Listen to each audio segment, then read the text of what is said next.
of 40, certainly under the age of 30, recognize that this is as acceptable a conversation as whether I have something physically wrong with me. And that we're not talking now about mental health, we're talking about mental wellness, because mental wellness comes on a whole stream. As you said, it can be just pure stress, or it can be as serious as being bipolar or schizophrenic. So that we have literally to work with our people and get as many people willing to come forward and ask for help if they need help, because the race is not for the swift, but it's for those who endure, for those who accept. The hardest thing is to know. If you need help, ask for it, and we will give it, and we need to stop judging people. We need to stop judging people at all levels, because that is what will be the bane of our existence if we continue. Yes, sir.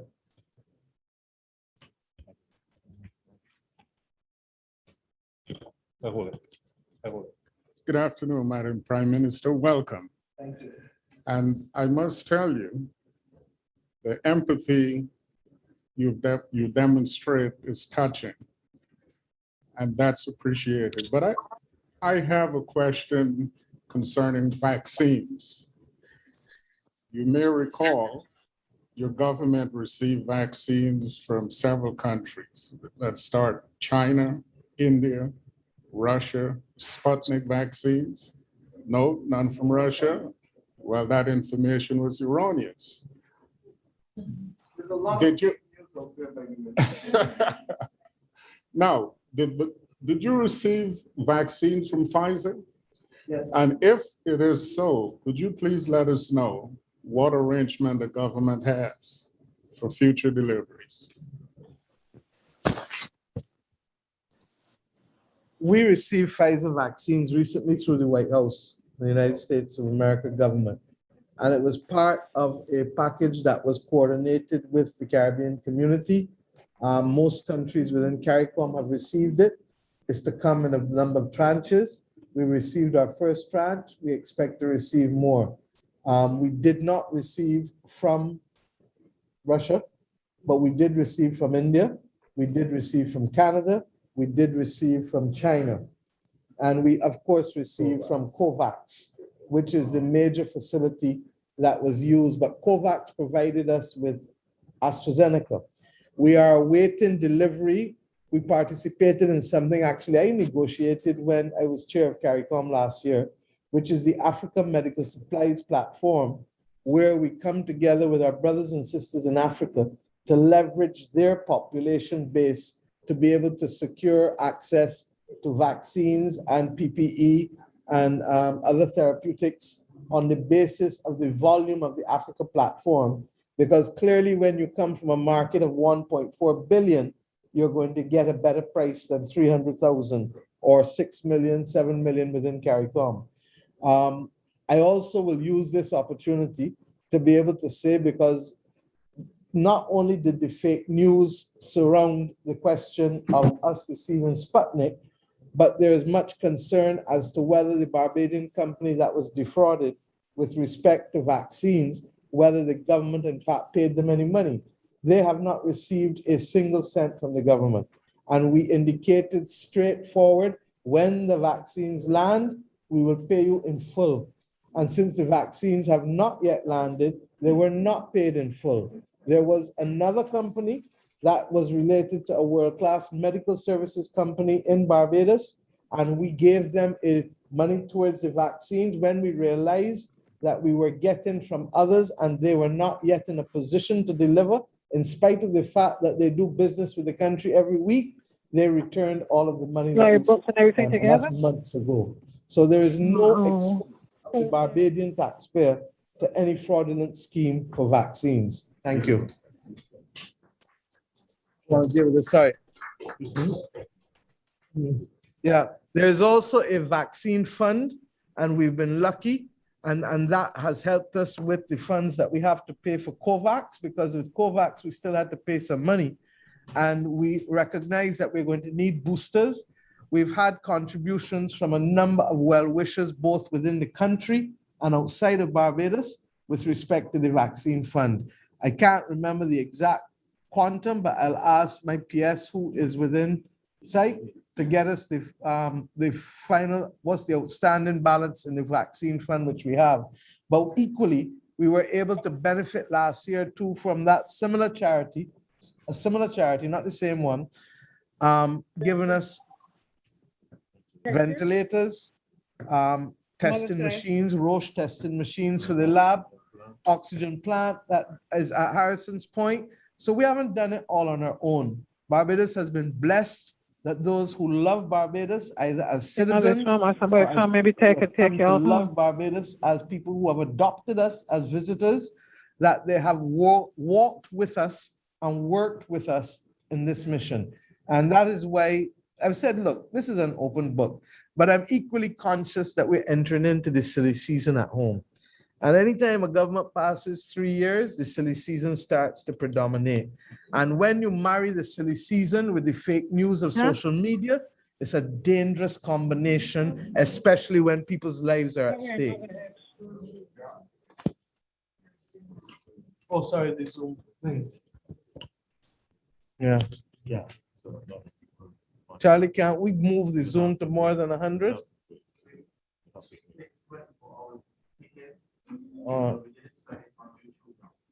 Okay, so people can listen at least. Thank you. The question from Garvey on Zoom would be, my eyes are not as great as they used to be, but they've been getting quite a bit of press with respect to the anti-vaxxers.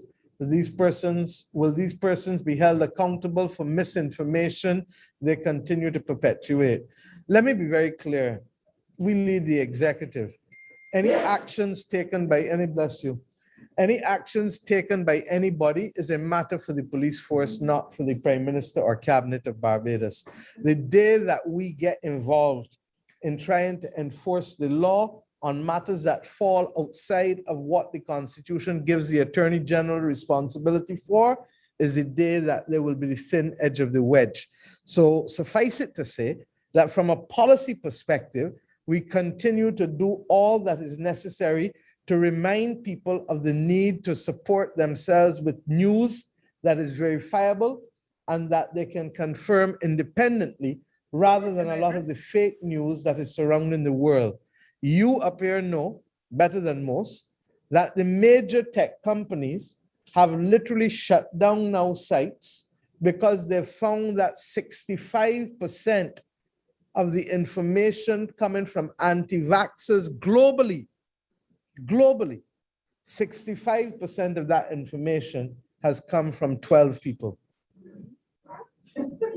12 people out of more than 7 billion people on the earth. And why? Because between the power of technology and the power of algorithms in particular, you can seek to position any type of information that you want.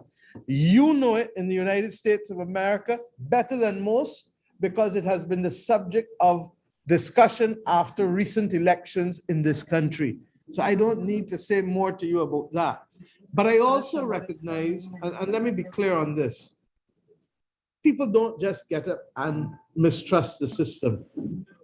The mistrust that we are seeing globally has come as a result of too many people being left out of the contract for development and the contract for progress. And when you continue to leave people on the side of the road, rather than taking them on the journey to prosperity or enfranchisement or empowerment, the natural response is for people to lash out. The difficulty comes that when that handful of people who are seriously mistrustful lash out, then you get others who are nervous and full of angst, then saying, boy, maybe there's something here. Maybe there's something here, even when it may end up being deleterious or bad for their own well-being. And that is what makes this conversation so complex, so difficult. And you can't just pass judgment. And that is why we've said, look, the easy thing is to go and mandate. But when we mandate, can Barbados tolerate persons remaining outside of the mainstream of our society on 166 square miles for generations. It is the judgment of this government that it cannot easily withstand that. And therefore, our first duty must always be to bend your back and start talking and start walking and start making sure that we can get as many people to come of their own free will as possible. Because if we can do that, as I said, there's some who will never be able to take it because of their medical condition. But the rest of us who can must take it for them. There are children and babies who may never be able to take it, but we must take it for them. And if sufficient numbers of us take it, all of you know we don't need 100% uptake.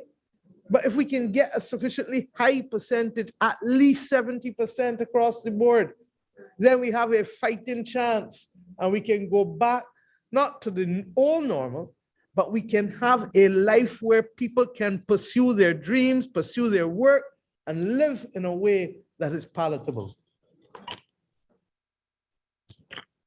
Okay.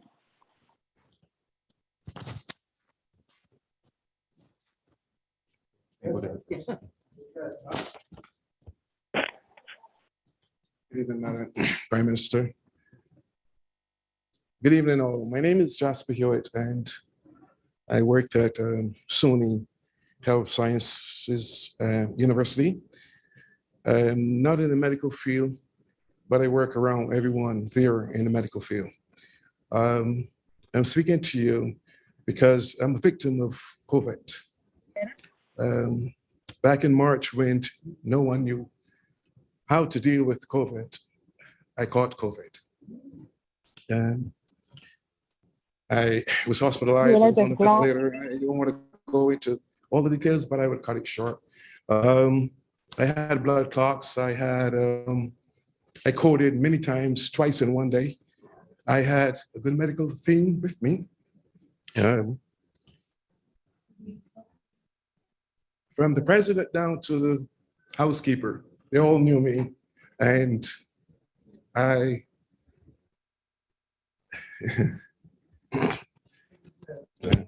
May I put your things away properly? so emotional sometimes. Yeah.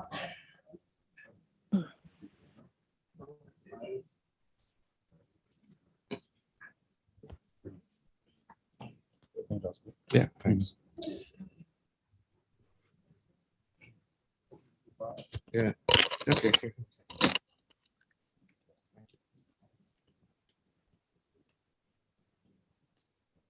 Okay, as I said, I was ventilated.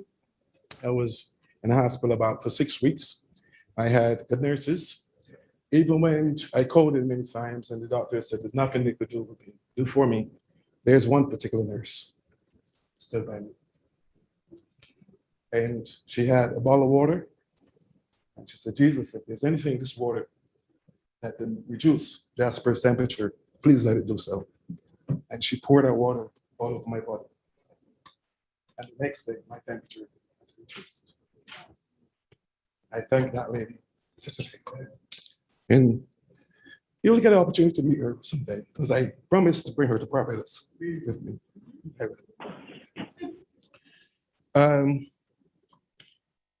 I want to thank the CG, Mackie, for his, what he have done after I have been discharged from the hospital.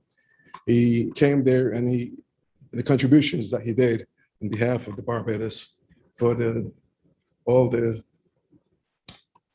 help that the nurses and doctors and the medical team did for me. He did a contribution back to them. And I thank you very much, Mackie Holder, for that. I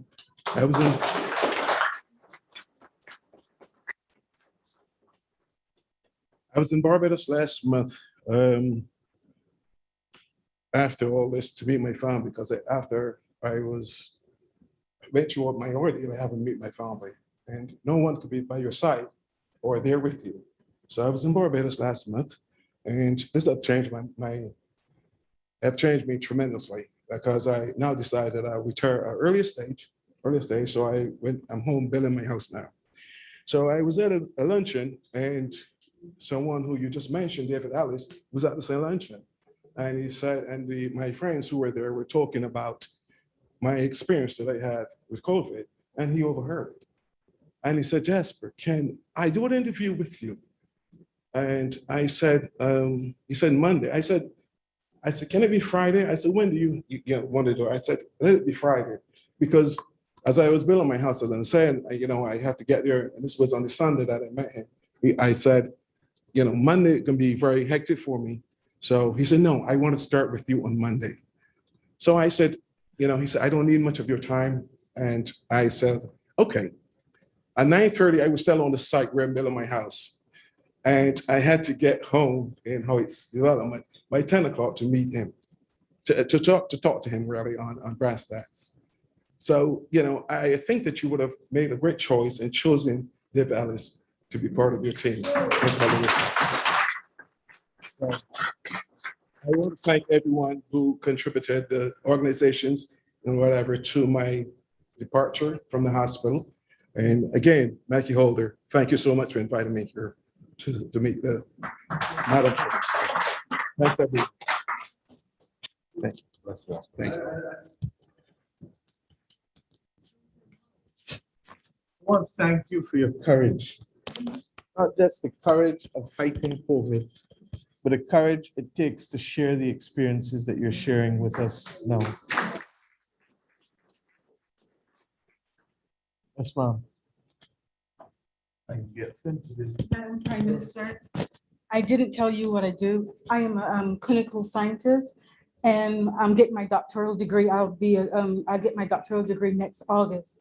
And whatever you need that I can help, where people who need to learn about the vaccine in layman's terms, I understand. I took the study design for the Moderna vaccine trial and built it in our clinical system so that the nurses and doctors can do what they need to do. So if you've gotten the Moderna vaccine, you're welcome.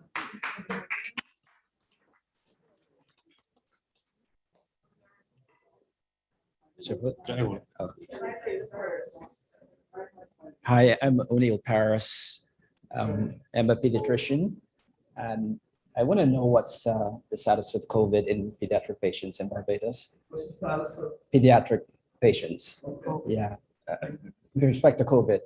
And also to piggyback on Ed's comment about, and your comment about wellness, I'm curious about what psychological services are available for frontline workers. Okay. Clear to make sure I heard you, that you want to know about the status of pediatric patients in Barbados with COVID. And secondly, you want to know about the status of psychiatric and psychological counseling for persons as well. Especially on the frontline workers. Okay. With respect to the first question, we've been reminding the public that the advent of Delta has now made young people as vulnerable as the elderly. You know it firsthand here, but in a small society, it becomes even more jarring. When every day, and the others have my phone, the other phone that I need to see, but Jerome, if you pull up the numbers, you'll see that almost on average, 1 in every 5 positive patients in Barbados in the last month have been children under the age of 18. Dr. Ford, today in the live broadcast from Harrison's Point, spoke about a 15-year-old. I know about a 19-year-old. The dashboard now has, on a daily basis, how many people are under 18. So today, while we had, thank you, 168 cases today, for yesterday, being reported today, 33 of those 168 are under the age of 18. And remember, that's why I said the challenge of Delta is that it is hitting us most among our families and inside our houses, because we don't walk about a house with a mask, typically. That's when you want to be on your home, your ears bend down so you got some kind of red thing hurting you behind here. You know it, okay? So it's difficult. We've seen in other Caribbean countries, a 5-month-old baby died. So that, believe you me, this thing is not playing. With respect to the psychological services and the Ministry of Health have said to them, look, we need to put it in place. Today, the clinical psychologist at Harrison's Point spoke and made the point about it being difficult. I think that we've tried to see what we can put in place for a lot of them, but that's why I'm having a conversation here with you, because in the most difficult war, people need respite. And they've been working for 18 months straight. And to that extent, if any support can be given by first and foremost respite, and then secondly, by ensuring that, as I said, the team that I asked the Minister of Health to put together with persons from the public health system at the psychiatric hospital, as well as those in the private system, so that we can start dealing with those who need some level of counseling. It's not yet, I think, where we need it to be, but we need to make it happen if people are going to have to go further in this marathon. Jerome, you want to add, please? Yeah, just briefly to Dr. Paris, you were asking about the situation, pediatric situation. We had one death from multi-system inflammatory syndrome last year in a 9-year-old child. Fortunately, we've had no more since then. We've had cases of COVID as young as 7 months. Yeah. And unfortunately, that has been the only fatality we've had. But we will be managing that. As the Prime Minister said earlier, we're vaccinating between 18 to 12. And we are following the science and watching what is happening in terms of CDC and the World Health Organization. We also note that you all have started or speaking about starting 5 to 11, but we are cautious at this time because we recognize that there's still some issues to be ironed out in terms of those who support starting vaccinations for those on the 11. But thus far, we've been fortunate. We've had only one case of miss. Yes, ma'am.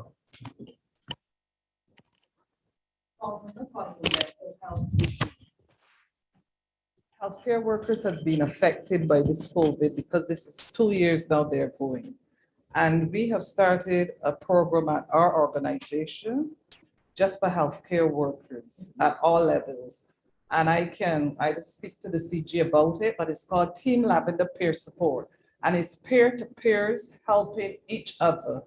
And when the staff on the unit, they feel as though they're at a critical moment where they can't go on, they can just call the number CAM and we just bring them off in the unit, but in a particular area just for 10, 15 minutes, allow them to debrief, allow them to pray with them, and then allow them to express how they're feeling at that time. And then they all go back to work. So I can share that program with the CG. Thank you. Yeah, I just one quick point. I wanted to know with Mr. Allen said and now Dr. Wilson with mental health, but I work in addiction medicine as well, and I wanted to know in New York we have an increase in addictions that's happening since COVID. I wanted to know if that's happening in Barbados as well, and if we're doing anything about it back there. Thank you.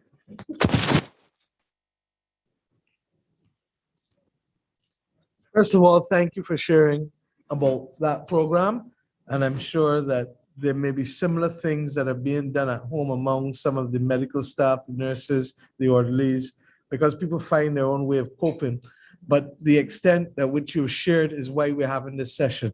So we certainly will let them know and try to put some of you in contact, because we are not omnipotent nor omniscient.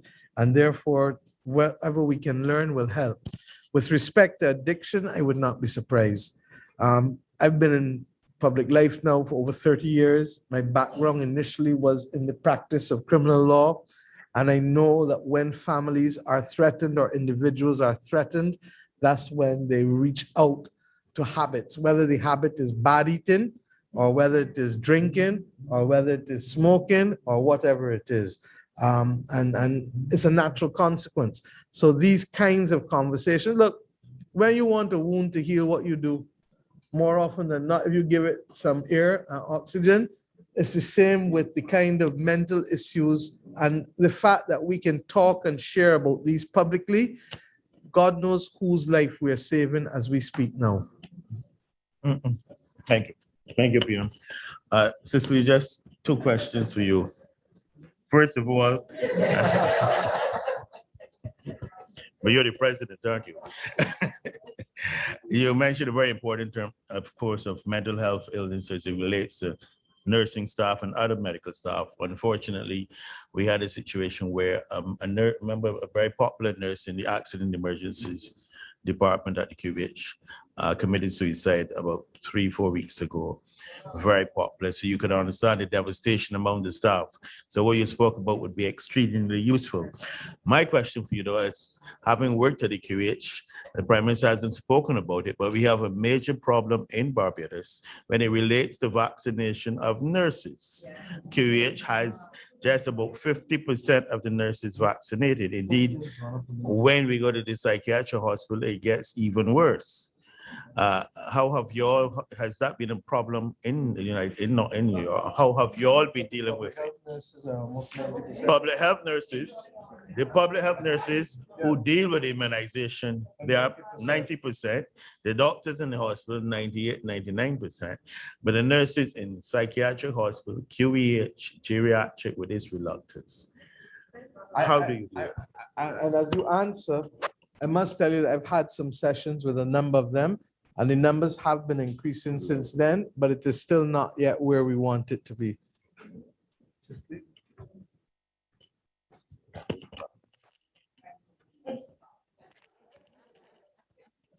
I can tell you, we were also having some problem with the nurses here.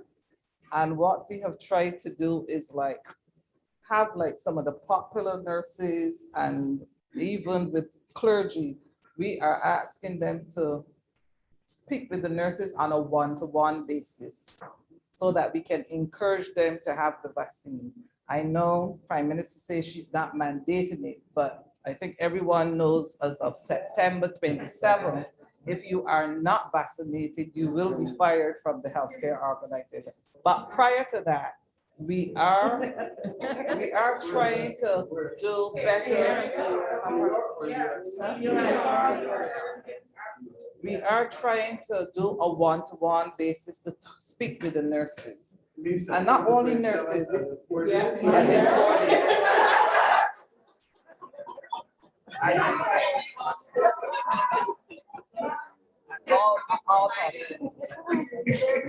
So I will tell you that trying to speak to them on a one-to-one basis, and I know that on Friday, we are going to have a table, vaccine table, trying to encourage and have flyers trying to encourage them. I can tell you, I spoke with several nurses and some are saying God didn't tell them to take it yet. And we're trying to tell them God come to you in many ways. So it's also an issue here, not only there. And regarding the suicide, we also had suicide here in healthcare because it's a mental issue for the healthcare staff. So I will say we need to look out for each other. The BNAA will tell you, I'm always telling them, call on each other, look out for each other, make sure that they are supported by one another because it's a serious issue. And Barbadians are very proud. They do not like to talk. They do not like to make someone feel well. They're suffering from mental illness. But as Dr. Parr said, we are approaching it from a wellness point of view at this point in time. I will share, I didn't walk with the manual, but I'll share the manual that we have presented. And for the peer-to-peer, they're not trained psychologists. We train staff for 4 hours to teach them how you can go and speak to your colleague about what is happening.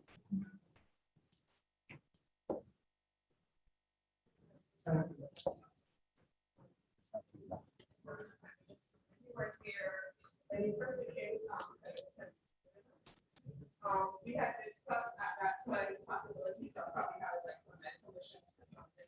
I mean, this is the opportunity time, and I know that I have colleagues from different diasporas that have 501(c)s that are willing to come to Barbados. I'm not sure if she's telling you.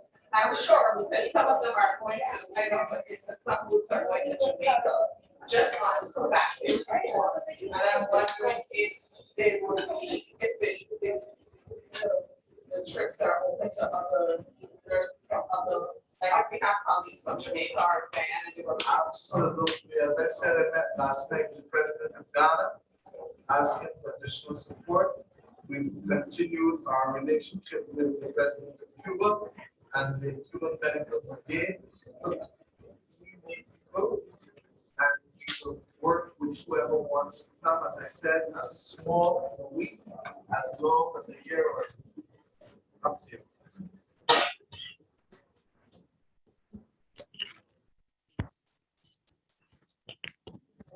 Hello, good night. Hello, Madam Prime Minister. Well, number one, thank you for coming.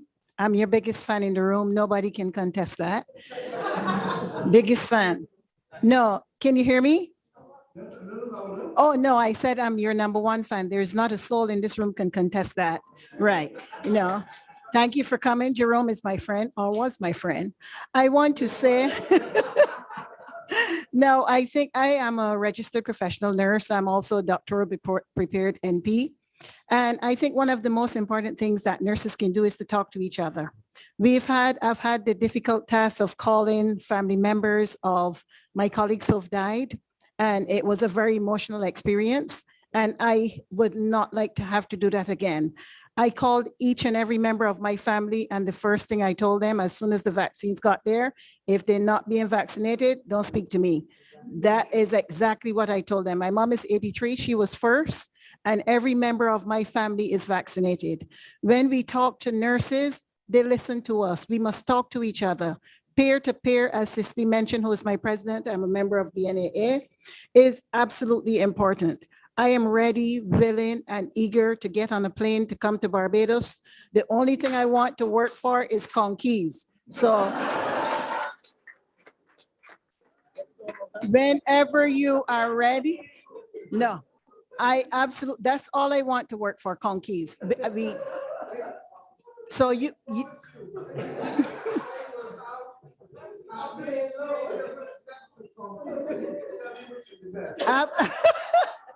absolutely.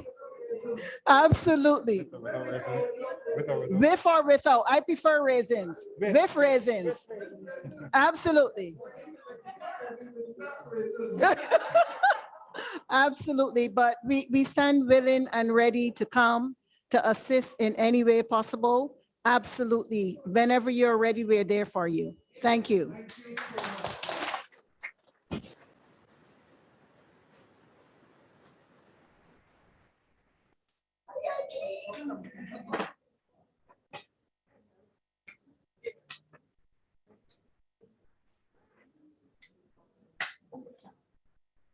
We're told that we have more than 445 persons logged on top of the 100 on Zoom. Yeah. So I want to thank everyone for coming.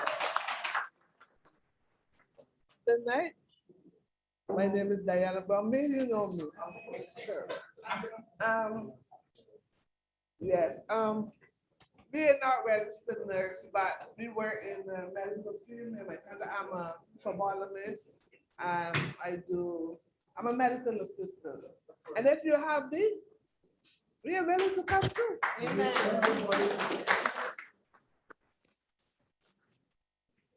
Thank you so much, Dan. Who's next? Yes, Doc.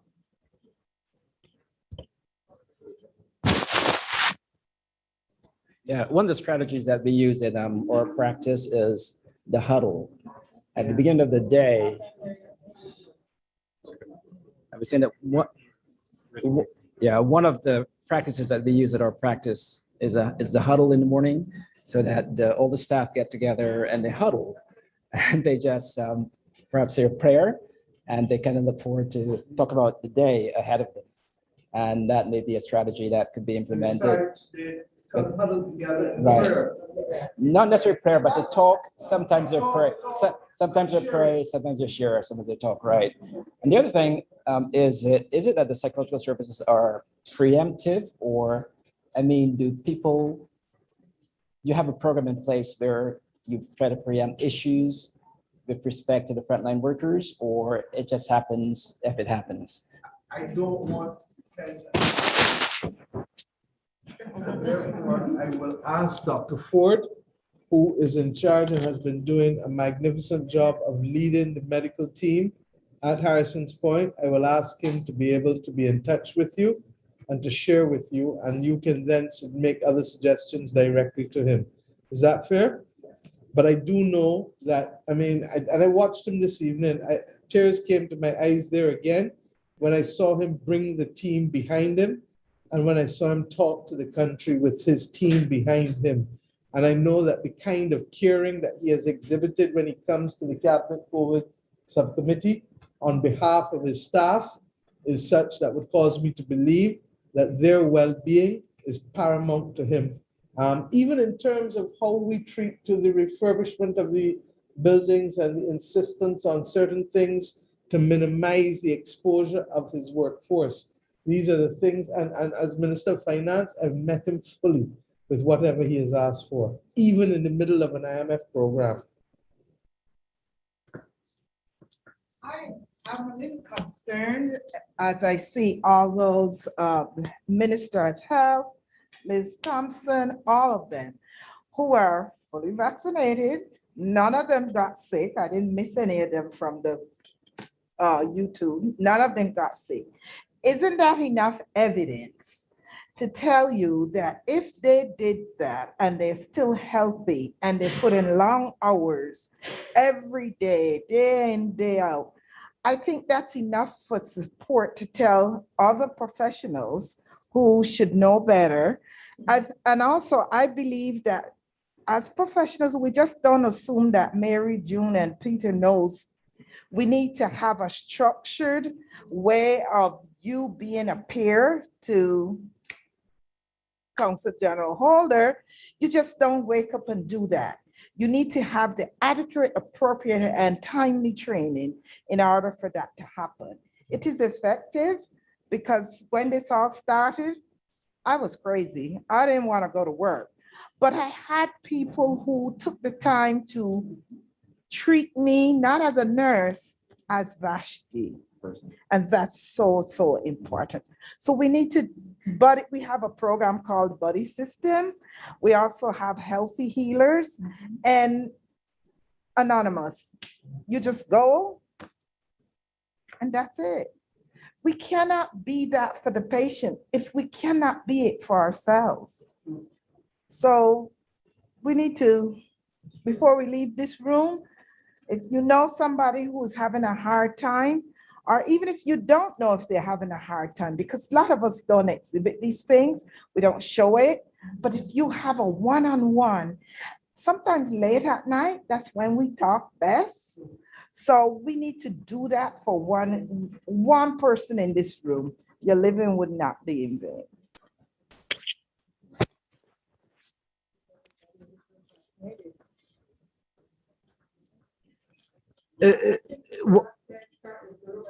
Everyone in here is vaccinated. Yeah.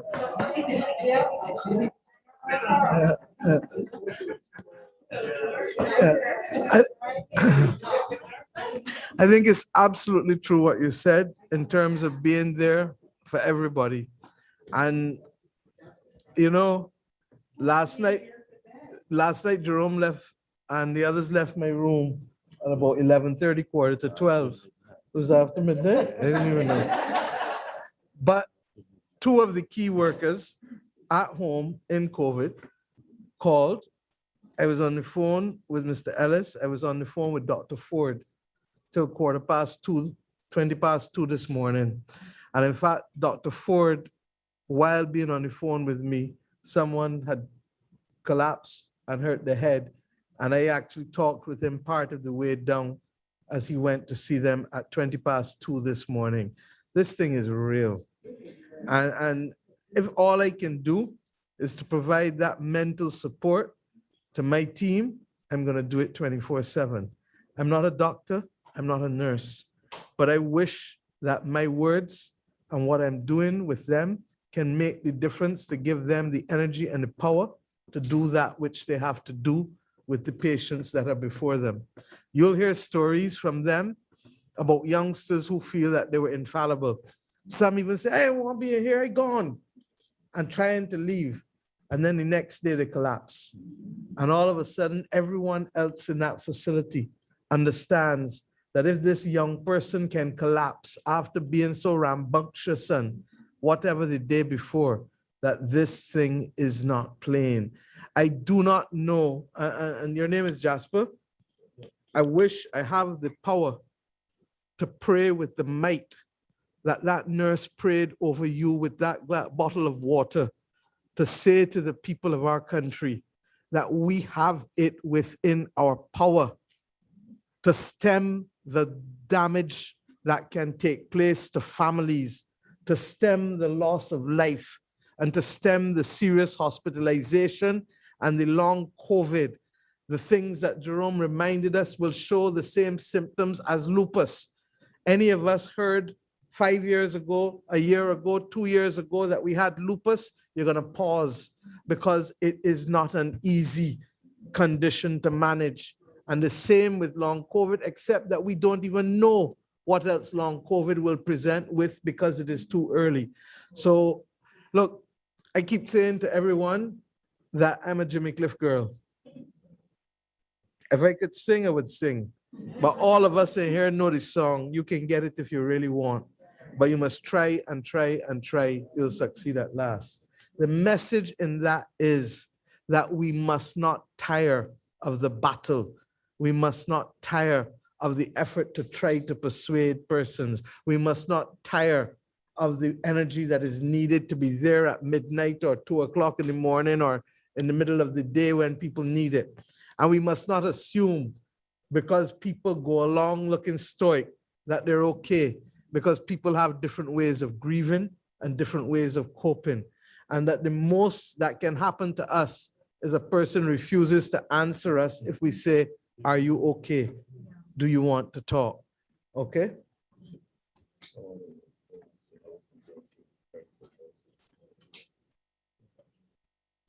And I'm gonna let you answer. Jerome has a question to answer while I take a quick visit to the other room. Thank you. I believe the question was, someone was wondering what credentials are required to be registered as a nurse in Barbados. For persons coming from here, I know a lot of you here were already registered in Barbados, so that should be easy. Were you registered in Barbados, or you were practicing before registration? It should be relatively easy, but what I take it that once you're qualified here and registered here, that can be worked out in I can't speak to the Nursing Council actual regulations, but I assume the nurses who are registered to practice here will be registrable in Barbados.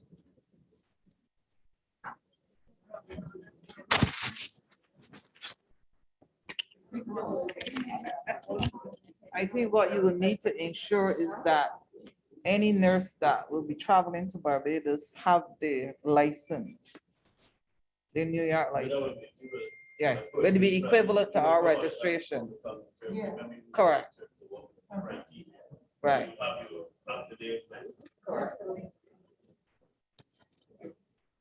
Anybody else?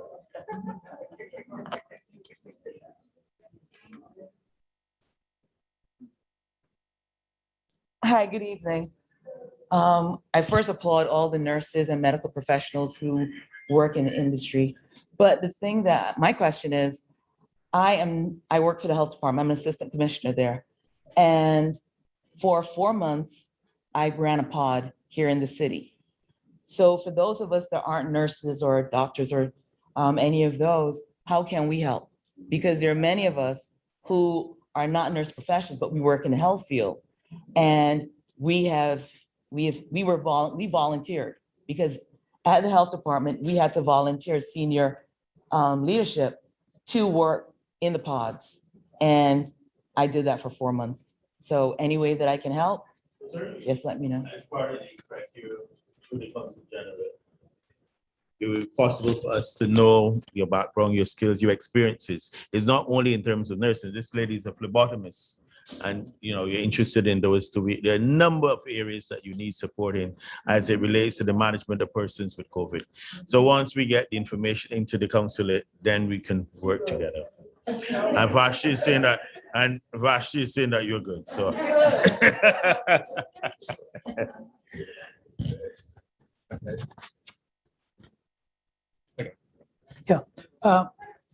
Doctor, do you have like a community organization or community team that goes through the districts and emphasize the need for vaccine? I know we stress the social media and things like that, but I remember, and when I think all of you are too young to remember, there was a political canvassing. And one thing that it was Goddard and Reed and a new bus service to St. Bartholomew. That's what they ran on. And that resonated with me throughout my life. So the verbal interaction with people registers, because there's a lot of people in Barbados, I'm sure, that don't have internet and social media and things like that. So if we can go through the districts and emphasize the need for vaccines, the need to be tested, I think it would help.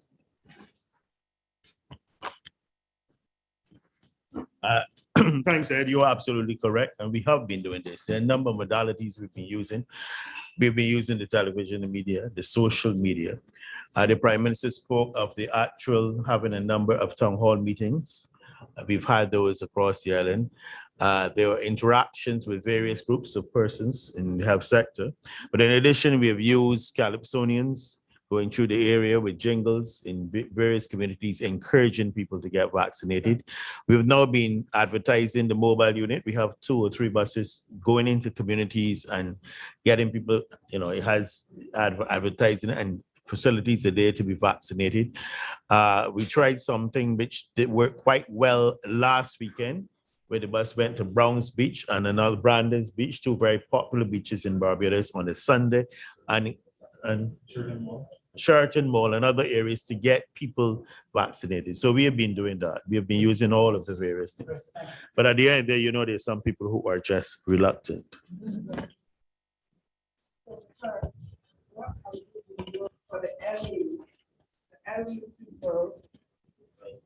We started our program, we focused on the elderly, those over 65 when we started. And we thought we were doing relatively well. Of course, we eased off a bit because of the availability of vaccines, and that was earlier this year. What we have discovered is that there's still about 23,000 persons over 70 years that have not yet been vaccinated. And we need to focus on this because you've heard that as recently as last night, 2 people died. One was 81, one was 89. So this is still an area. We have discussed it. And obviously, within that 23,000 people, there are likely to be a number of people in Barbados who are debilitated, who have amputees, who've had strokes in the past, and we need to go after them. Earlier this year, we had a mobile unit that was going out doing this, and we've been discussing that we're going to have to utilize, again, getting into those people, contacting them, because a lot of them live alone. We have to contact them, and we have to get that 23,000 people vaccinated. Thank you. In fact, we issued a request last night of the Ministry of Health and the Minister to mobilize that team as a matter of urgency again, because remember, as Jerome said, when we did not get vaccines for a few weeks, few months, in fact, longer than we'd hoped, it fell off. What we've also said, and I've asked the acting Prime Minister to make sure that we can have some cards done up that we literally can put in the house of every person over 70, because we need to remind them with the contact information, call and come forward. And Jerome is being modest because he led for me a massive exercise that is still probably the envy of a lot of others across the world. And that is Operation Seek and Save, which allowed us to go in a number of households. I mean, this thing, 89,000 houses in our country, and where we went in and we provided information. We also sought to test where possible. And with the University of the West Indies and Dr. Dion Greenwich and the then Principal Eudine Barato with Minister Walcott leading it, it stands, in my view, as one of the major interventions that also helped us. The other one, of course, would have been, and it's difficult. I mean, we were locking down before because we didn't have vaccinations. We didn't have vaccines, sorry, and people vaccinated. So early in the year when we locked down, as we had then to distribute 85,000 care packages to Barbadian households. And I keep saying, this is a country in the middle of an IMF program. This is a country that prior to January 2020, when the COVID pandemic started, was fighting against the most difficult economic circumstances that we had inherited. And since then, we not only have the worst pandemic in 102 years, but we had the worst ashfall where day turned to night in April of this year when the volcano Soufriere in St. Vincent erupted. And we've had the worst hurricane and first hurricane in 66 years with Hurricane Elsa, where we have to rebuild now 500 houses completely, and there are just about 2,000 houses in addition to that to be repaired. And 90% of the persons who are affected fall below the poverty line, and the majority of them were uninsured. So that it's a trifecta. It's a trifecta.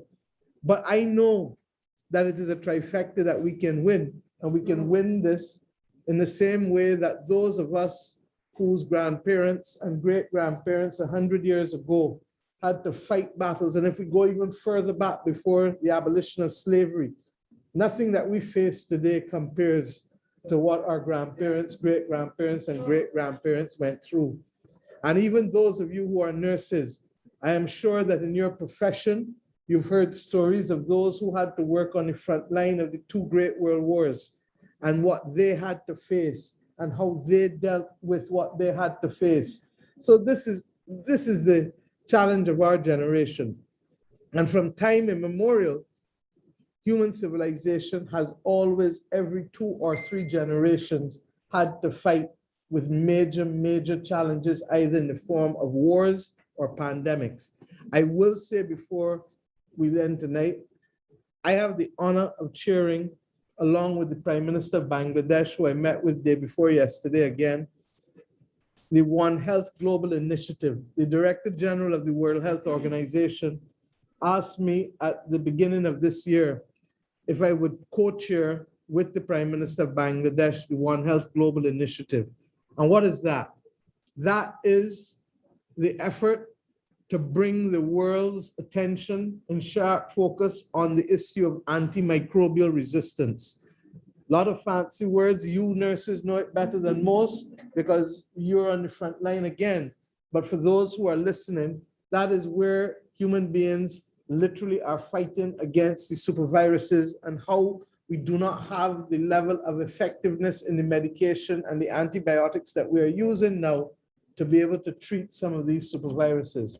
We're finding it not just because of an abuse by human beings in taking too much of antibiotics when they don't need it, but regrettably in industrial agriculture, people who use certain things will also help build up that resistance. We see it with how they feed a lot of the poultry, particularly in this country, and other livestock, particularly in this country and the developed world. And what we are also recognizing too is that the runoff into the environment is also affecting the water supply and other aspects. And hence the United Nations Environmental Programme joining WHO, FAO, and OIE, which deals with livestock across the world. I took this on, even though I've never served as Minister of Health, because I understood immediately by having persons around me that, like Jerome, that this is the slow motion pandemic. And when everyone else is talking about COVID, this pandemic is already taking the lives of almost 1 million people a year globally. We know that COVID has taken 4.5, 4.6 million people in the last 20 months.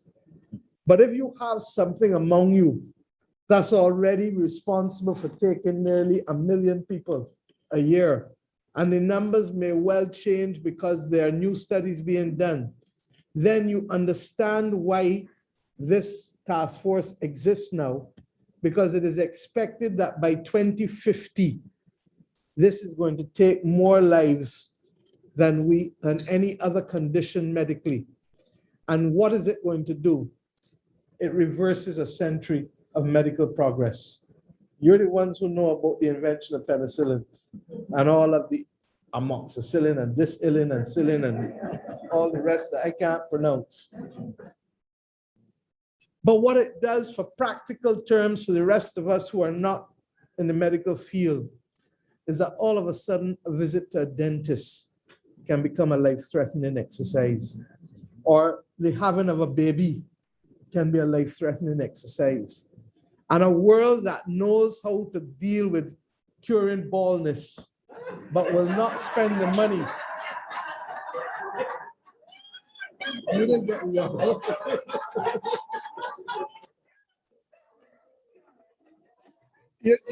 You're not sure. That says that if you don't learn to laugh, you're going to write your epitaph. So you need a little levity every now and again.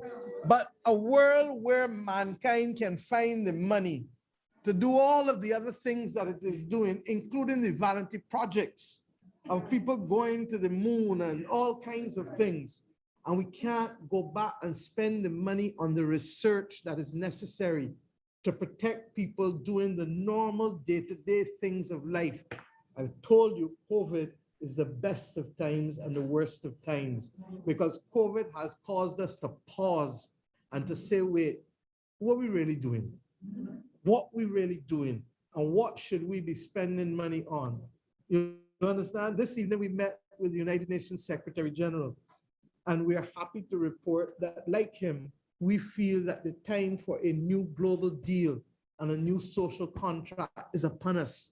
And if we, the people of the world, not just the governments, but ordinary people, don't use our voices in a credible way, not to spread fake news, not to cause people to make decisions that will be harmful to themselves and their family, because Pope Francis reminds us that an act of vaccination is an act of love, an act of self-love, an act of love for those people who you work with and who you live with and who you line with.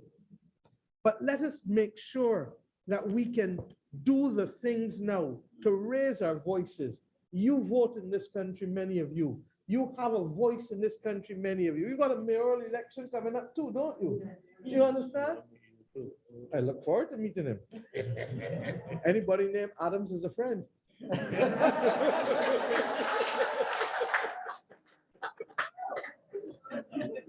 But the bottom line is, trust me, you have to raise your voices, and you are citizens. This nation that we belong to gave this country the first African-American woman ever to serve in the Congress of the United States of America. We gave her to this country, rooted in the values given to her and nurtured and fostered in her in Vauxhall Christchurch by her grandmother. She had the courage then not to be intimidated by those who said, this is not for you. And she said, if you do not have a chair at the table, bring a folding chair.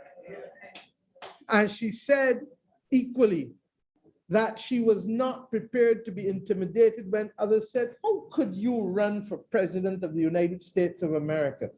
And she therefore mounted the first credible challenge by a woman and by a Black person for the presidency of the United States of America in an established political party. As if fate, as a matter of circumstances that are interesting. What day was she born? How many of you know? The 30th of November. It would be, you could not write a story more fitting. And her 100th birthday is coming up in a few years. I can think of very few people more worthy of emulation and celebration than Shirley Chisholm. But I refer to her not because I'm interested in the act of storytelling or history sharing. I refer to her as a point of inspiration for those of you here. And I remember a few years ago meeting a young lady who was at the front line also of that whole action of activism for housekeepers in this country. She's a Bajan. I remember also dealing with our good friend Earl, who continues, Earl Phillips, to be a major player in the Transport and General Workers Union here in New York City. As treasurer he was, no? I am saying to you that the battles that we are fighting now are global. And therefore, whether from Bridgetown or New York City or London or Africa or wherever, our voices must come now in unison, if we are going to make a difference. We have 40 days to get the world to do what has to be done to save small island states like our own that are suffering from the climate crisis in ways that we would not recognize. Our groundwater crisis, the lack of water in certain parishes, is as a result of the same groundwater crisis that is affecting you in the Midwest in the United States of America, that is affecting you in Central America, that is affecting the people in India, because that is the natural consequence of the climate crisis. The droughts, the floods, the fires, the hurricanes, the sargassum weed. How many of you saw that when you were growing up? You didn't. So you know the difference. And I ask you, therefore, tonight, even as we discuss predominantly the pandemic, not to forget the other major crisis that we face, the climate.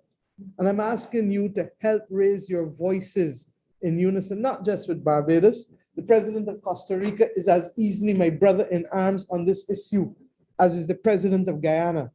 And when we work together, we are going to make the difference, because the 20 countries in the world that constitute the G20 are responsible for 80% of the greenhouse gas emissions. But yet it is us who must go and borrow to fix houses destroyed in a hurricane, or borrow to go and augment water, as if we were responsible for putting ourselves as a victim of the climate crisis. So I hurt you, and then you got to go and spend all the money on your own without my helping you to fix yourself and to stay alive. And because you got to spend the money on that, the money that we want to spend on education and we want to spend on other areas of building social capital or investment then becomes constrained, because we got to fight emergencies year after year after year after year. Governments cannot do this alone anymore. And if the technology is to be of value to this generation, let it not be for fake news, but let it be for causes that send the message that now is the time for the world to have global, moral, strategic leadership. Global, because the problems are global, whether it be pandemic or climate. Moral, because we got to do the right thing. And strategic, because we can't fight every battle. So we need to know which ones we can fight and which ones we can win. And then leadership, because leadership above all else is about knowing when you have to hand over the baton to the next generation. And if we can do that, my friends, then we would have run well that which is required of us to run. But we cannot do it alone. And that is why earlier tonight, you saw me moved in the way that I was moved, because I know that if I can get, and the government can get our people across Barbados and across the diaspora to work together, then we will win this battle, just as our parents and grandparents won previous battles to allow us to be here. Who's next?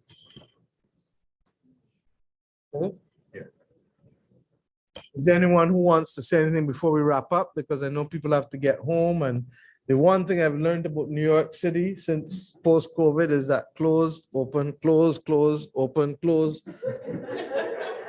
And if it can happen in this city, can you imagine what is happening to businesses and enterprises across the Caribbean and across the rest of the world?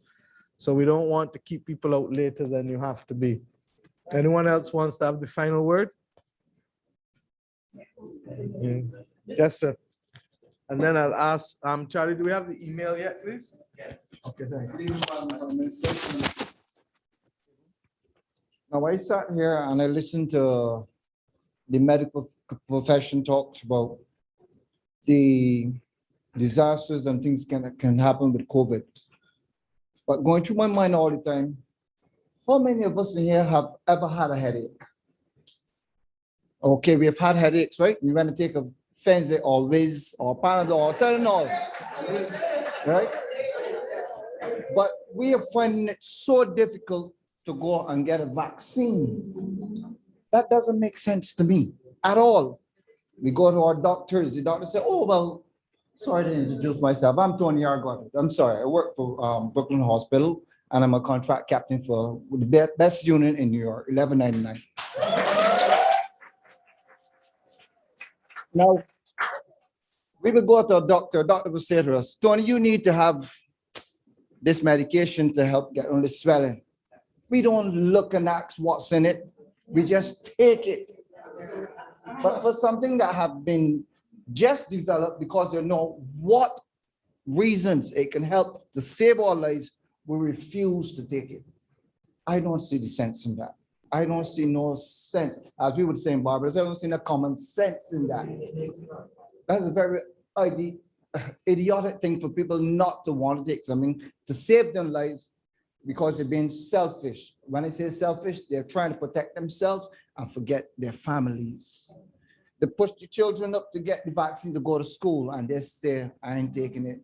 That doesn't make sense. And it annoys me. Thank you all for listening. Keep doing a good job, guys. Thank you very much, Tony. And I don't know that there's a more fitting ending than that. Especially the rallying call to, was it 1099, 1199? 1199. I'm going to ask the Consul General if he wants to say a few words, then the Minister, and then I'll close off. Not much to say except to thank you all for the ongoing support. Those not only in the jurisdiction of the New York Consulate, but all over America and other countries. In the pandemic, you have risen, you always rise behind Barbados. And I thank you for your continued support, and especially to the nurses. Forgive me for singling out the Nurses Association, one of the more dynamic associations led by Cicely. Thank you for helping me to go through a very, very difficult period when we had to counsel people. Bob, the prayers that went up for you were unimaginable. So everybody was pulling for you. I believe there's a few nurses who would have been part of the trials and they shared their story. I'm sorry that Dr. Graves is not here, who's a well-known Barbadian epidemiologist and who delivered through cancer, probably the best presentation on vaccines that I certainly has ever heard. So I want to thank you all for coming out tonight at short notice. This shows that when the Prime Minister calls, you answer, but more importantly,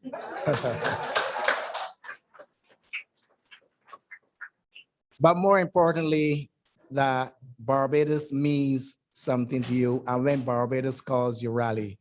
And I will end as I always end, for those who know me, once we stay together, we can achieve anything. Thank you.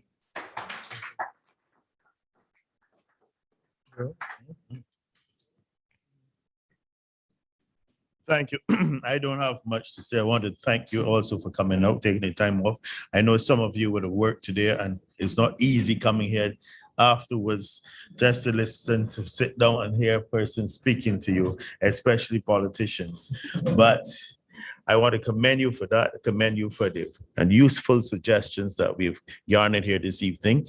And certainly thank you. I express appreciation for your kind offers to come to Barbados, those who are nurses to assist, those who are not nurses, phlebotomists, and there are others in the back who have offered. It shows a commitment and a determination to always assist Barbados, and that you are mindful of those brothers and sisters and other family members that you have in Barbados, and that you always have Barbados at the top of your thoughts. Really appreciate it. Thank you and good evening.